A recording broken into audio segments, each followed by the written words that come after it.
જૂનાગઢમાં 25 દીકરીઓના સમૂહ લગ્નનું આયોજન કરાયું। સિંધી સમાજની 25 દીકરીઓના સમૂહ લગ્નનું આયોજન કરાયું। દીકરીઓને આપવામાં આવ્યો છે મોટો કર્યાવર। ગિરનાર તળેટીમાં આવેલ પ્રકૃતિધામ ખાતે માઘ પૂર્ણિમાના દિવસે સિંધી સમાજ દ્વારા સમૂહ લગ્નનું આયોજન કરવામાં આવ્યું, જેમાં 25 દીકરીઓના સમૂહ લગ્ન ધામધૂમપૂર્વક કરવામાં આવ્યા હતા।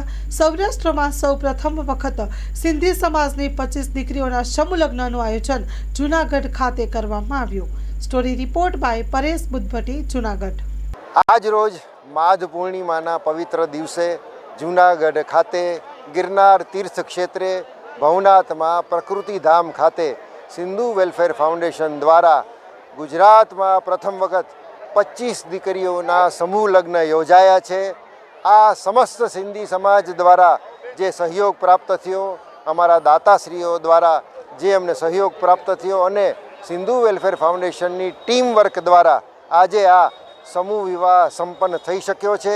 આજે જૂનાગઢ ખાતે યોજાયેલા આ સમૂહ લગ્નમાં સમસ્ત ગુજરાતના તમામ જિલ્લાઓમાંથી અને ગુજરાત બહાર રાજસ્થાનમાંથી પણ દીકરા દીકરીઓએ આવી અને અત્રે સમૂહ લગ્નમાં ભાગ લીધો છે। સિંધુ વેલફેર ફાઉન્ડેશન દ્વારા આ ત્રીજા વર્ષે આ સમૂહ લગ્ન યોજાયા છે।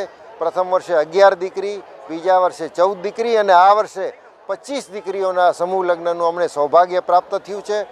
આગામી સમયમાં સિંધુ વેલફેર ફાઉન્ડેશન દ્વારા સમસ્ત સિંધી સમાજના સહયોગથી નવરાત્રિ, મેડિકલ કેમ્પો અને સમૂહ લગ્નના આયોજન થતા રહેશે। ધન્યવાદ।